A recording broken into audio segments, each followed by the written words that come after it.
Welcome back to my channel, Ramir Boulder. Ito po ang report. Gusto ng pagbabago. Ilang retiradong general lalahok sa rally kontra korupsyon. Sa November 30 po yan, no? Ito po ay isang rally. Ano po? Nagaganapin sa medyo tagal pa po ito. At kailangan po talaga natin ng rally dahil nga sa sobrang lala na po ang korupsyon dito sa ating bansa. Pakinggan po natin ang report. Gradong General, kaya makikilahok na sila sa malawakang protesta kontra korupsyon sa Nobyembre at 30. Live mula sa Caloocan, nangunguna sa balita si News 5 House Correspondent Marian Enriquez. Marian, una sa lahat, saan ba galing ang impormasyong yan at may banta ba ng kudeta? Jiggy, galing nga yung impormasyong yan kay House Senior Deputy Minority Leader at Caloocan Representative Edgar Erice. Nakipagpulong daw sa kanya itong mga retired general at sinabi nga nilang sasali raw sila sa mga kilos protesta kontra korupsyon sa November 30. Pero paglilinaw nila, Jiggy, hindi nila ipapanawagan ang pagbibitiw sa pwesto ni Pangulong Bongbong Marcos. Ang tanging nais lang... Hindi daw po nila ipapanawagan ang pagbibitiw ng ating Pangulong BBM sapagkat napaka-komplikado po yan kung pati yun hindi pwedeng pababain si BBM dito sa pagkakataong ito. Unang-una, si Bongbong Marcos ba ay corrupt? Hindi naman po, di ba? Siya nga po ang nag-create ng Independent Commission for Infrastructure na mag-iimbestiga sa malawakang anomalya sa kanyang administrasyon na nagmula pa sa dating administrasyon. Kasi kapag hiningin ninyo ang pagbibitiw ni President Bongbong Marcos, ay hindi naman papayag yun kasi elected po siya eh. Ngayon, kung makitaan nyo siya ng pagkakamali, o kasama man siya sa korupsyon, ay kailangan niyang magbitiw. Kung kasama siya. Huwag niya nang hintayin pang pagbitiwin siya ng tao. Pero hindi naman po siya kasama eh. May mga taong nagsasabi na siya ay kasama. Pero naniniwala po ako, hindi po siya kasama sa iskandalong ito, sa flood control anomaly at mga ghost project man yan. Kasi kung kasama siya, bakit pa siya mag-create ng isang independent body na siyang tututok at mag-iimbestiga sa mga malawakang korupsyon na to? Di ba po? Patuloy po natin. Lang daw talaga nila ay pagbabago at reforma. Tulad ng pagpapasanga ng ilang batas gaya ng pagpapatibay sa Independent Commission for Infrastructure o ICI. Yan po ang matagal na gusto kong mangyari. Na pagbabago, reforma, batas na magbibigay ngipin dito sa Independent Commission for Infrastructure. Kasi po mahina po ito eh. Mag-iimbestiga lang po itong ICI. Irerekomenda sa ombudsman ang nakalap nilang investigasyon, nakalap nilang mga ebidensya. Ang ombudsman po ang magfa-file ng kaso sa Sandigan Bayan sa mga taong naiinip na bakit mabagal. Ang batas po natin, ang bawat nasasangkot sa isang anomalya ay kailangang dumaan sa due process. Nasa batas po yan. Kahit na sino, kahit magnanakaw ko, kriminal ka, kailangan mong dumaan sa due process. Kailangan mong pagdaanan lahat niyan. Dahil kapag hindi po tayo dumaan sa due process, mababaliwala po ang paghihirap ng mga yan. Baka imbis na makulong yan mga yan, makalaya dahil nga sa technicality. Ano po? Naintindihan niyo po ba? Yun, baka ma-technical. Kung bara-bara, kasuhan, basta na lang kasuhan ng wala namang sapat na ebidensya, hindi maayos ang ebidensya, saan patutungo yan? Madidismiss ng korte yan dahil sa technicality. Ganyan po ang proseso niyan. Kaya wag po tayong magmadali. Darating po tayo dyan. Nangako naman po ang ating presidente na mananagot ang lahat ng sangkot. Kailangang panagutin. Pagbabago? Ano ba ang gusto nyong pagbabago? Maging parliamentary form of government tayo? Mas maganda po yan kapag parliamentary form of government. Yan na po ang mas magandang solusyon. Ano? Upang mawala po yung mga dinastiya. Maiiwasan po natin ang dinastiya kapag yan pumasok na po tayo sa isang parliamentary form of government. Kasi dito sa presidential form of government, ang nananalo po rito yung kilala. Yung kilalang kilala. Kahit hindi ka naman marunong, kahit hindi ka naman gaanong magaling, basta kilala ka, nakaugat na sa iyo yung pangalang ganito, pangalang ganyan, mananalo ka. Basta't sikat ka. Yun ang problema sa presidential form of government. Ano po? Magpatuloy po tayo.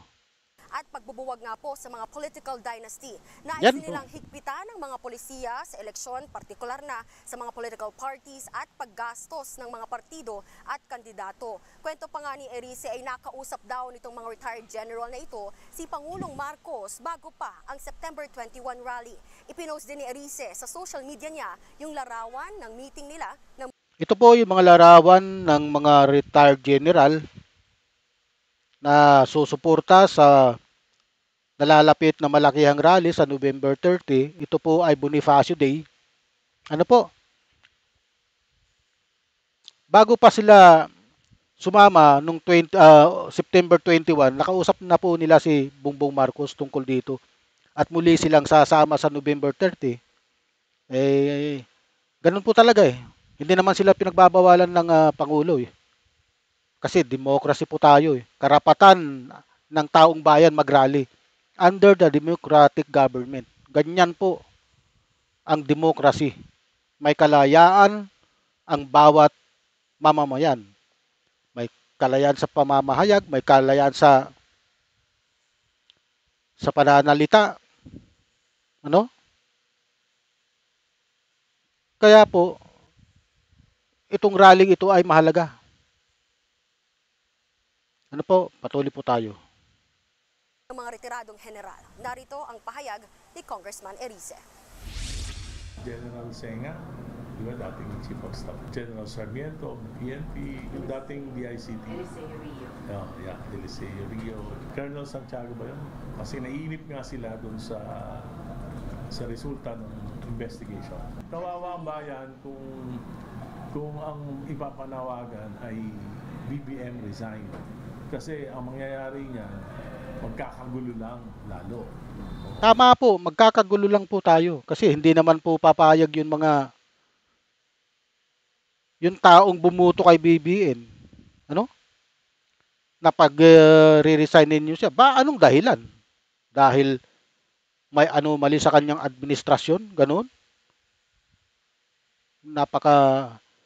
Alalahanin niyo po, ang anomalyang ito ay nagmula pa sa administrasyon ni Duterte na nagpatuloy sa administrasyon ni Marcos. At natuklasan po ni BBM yung anomalyang yun na nagmula pa, na tumawid pa sa kanyang administrasyon. Kaya nga po, gumawa siya ng isang independent body na siyang tututok at mag-iimbestiga dito, no? Pag pumalit si Vice President Sara, kanya-kanyang ano na naman yan, paghihiganti. Di ba? At Marian, At saka, Yung paghihiganti po, hindi maganda po yan eh. Nagtatanim ka ng galit sa iyong puso.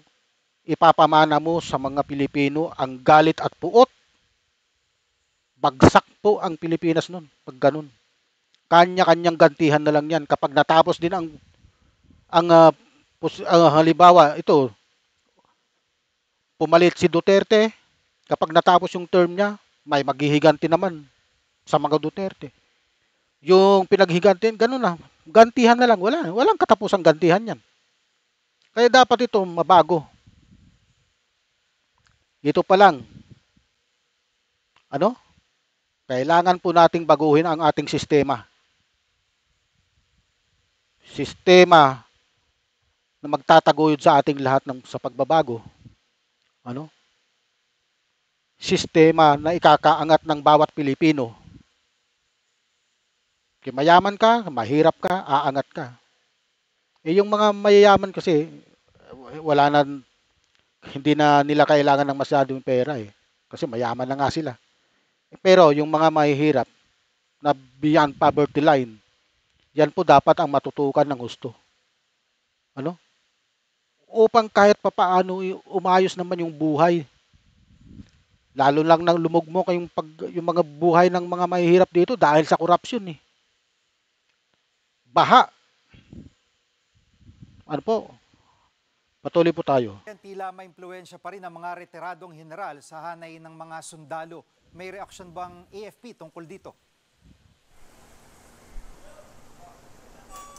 Jiggy, sinusubukan pa nga natin kunin ang panig ng AFP pero wala pa rin silang tugon sa ngayon. Pero dati nang sinabi ng AFP na mananatili silang tapat sa konstitusyon. Kung matatandaan mo rin, Jiggy, mismong si AFP Chief of Staff General Romeo Bronner ang umamin noon na may mga retired general na nag-uudyok sa kanilang magkudeta. Pero nanaig pa rin daw ang katapatan sa serbisyo ng mga sundalo. At kahapon lang din, Jiggy, sinabi nga ni Bronner na tiwala pa rin si Pangulong Marcos sa AFP. Narito ang kanyang pahayag. Ang bilin niya parati sa akin is take care of the country. Tama po. Take care of the country. Pagbuwag sa sistema ng korupsyon. Ano po? Hindi lang tao ang target, kundi ang buong makinarya ng katiwalian. Dapat po yung mabuwag. Yung buong makinarya ng katiwalian, pag-abolish ng pork barrel, confidential fund, yan ang number 1. Tanggalin na po yan, confidential fund na yan na pinagmumulan ng korupsyon. Ano? Pagpasa ng Freedom of Information, ayaw nilang ipasa yan dahil nga tatamaan sila eh. Matagal na po yan, nakabimbin lang. Ano? Ang gagaling naman nitong mga senador natin eh. Forthwith nga eh. Tinarantado eh. Sa sobrang galing eh. Yung Freedom of Information Law, hindi nila na anong nangyari? Inugat na, nagkaugat na, nagkalumot pa. Buong transparency sa bidding at kontrata. Yan po. Dito po papasok yung nasa vlog ko na dati po ng yung blockchain technology. Napakainam po yan dito. Revolusyon sa pamumuno. Ayon sa mga retiradong general, kabilang si General Romeo. Kagaya po nitong mga general na ito, hindi lang pagpapalit ng mukha, kundi pagbabago ng kultura sa gobyerno. Dapat baguhin ang kultura ng gobyerno natin. May mga nagsasabi na soft co. Kalukuhan po yan. O transitional council kung hindi kikilos ang kongreso. Kalukuhan po yan. Hindi po yan totoo. Wala pong sinasabi. May mga naghihikayat po sa mga ganyan pero hindi po yan uusad. Kasi kalukuhan po yan eh. Sinabi na po yan ni General Browner na may naghihikayat sa kanya pero hindi nila pinapansin yan. Mas tapat po sila sa konstitusyon.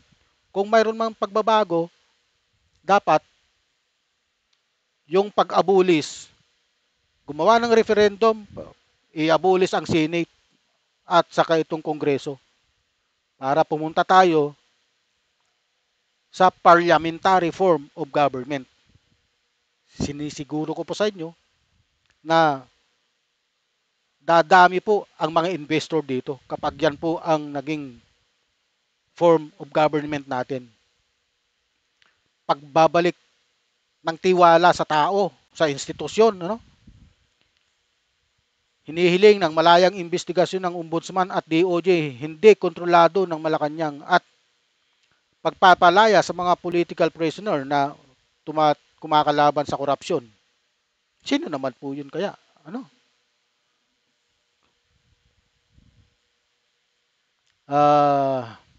Pagpatuloy po tayo.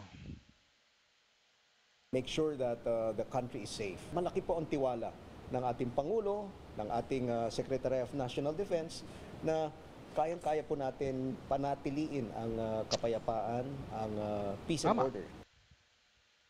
Tama po ang sinabi po ni General Bronner dito, ano? Na kayang-kaya ng AFP panatilihin ang peace and order. Huh?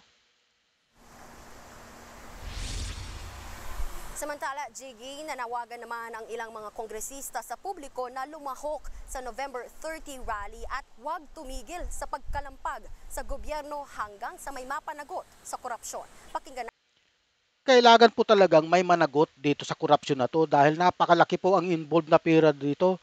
Trilyon peso. Ano? Trilyon po ang involved dito. Nagpapasasa po sila sa pera ng taong bayan.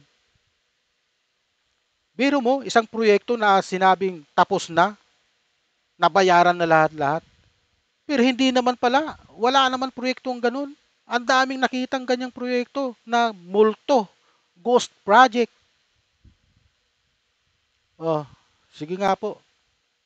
Natin itong kanilang mga pahayag. Tunay na horror story sa ating bansa ngayon ay ang mga ghost projects at matinding Ayan. korupsyon. Sa katunayan nga, punong-puno ng trick or treat ang gobyerno ngayon. Inept is real. Tandaan natin, kapag mas nagtatagal, mas pabor ito dun sa mga akusado. At Marian, matanong ko na rin, no, may reaksyon ba si Congressman Erice sa mga inimbestigang proyekto sa kanyang distrito, partikular yung mga proyekto sa ilalim ng termino ni dating Congresswoman Mitch Kayon-Uy? Chigi, ipinakita nga ni Congressman Erice sa media yung mga nakatiwangwang na flood control projects sa kanilang distrito. Kabilang nga raw dyan, yung hukay sa gitna ng kalsada sa D. Aquino Street. Ginawan nga yan ng box culvert kontra baha sa halaga umanong halos 100 million pesos. Pero hindi naman pala kailangan, lalo't hindi naman pala nagbabaha doon sa lugar. Ayon nga kay Erice, Tingnan mo, katarantaduhan talaga nitong mga DPWH. Mga luko-luko talaga itong mga ito eh. Kaya kailangan ng gibain yan eh. Oh? Gagawa kayo ng isang proyekto na hindi naman kailangan. Ano yan? Di ba? Katarantaduhan, kalukuhan. Nakakapag-init talaga itong mga taong to. napakalaking akseraw nito sa pondo ng gobyerno. Samantala, ibinahagi nga rin ni Erice na may 5 proyekto pa yung mga diskaya sa kanilang distrito. Ipatitigil na Itong mga diskaya ang dapat i-prosecute to kung mayroon lang kamatayan. Hindi sapat ang isang kamatayan sa mag-asawang ito. Nakakaawa man sabihin. Kaya lang pinagsamantalahan tayong mga Pilipino ng kapwa nating Pilipino rin naghahaman sa salapi. Ano?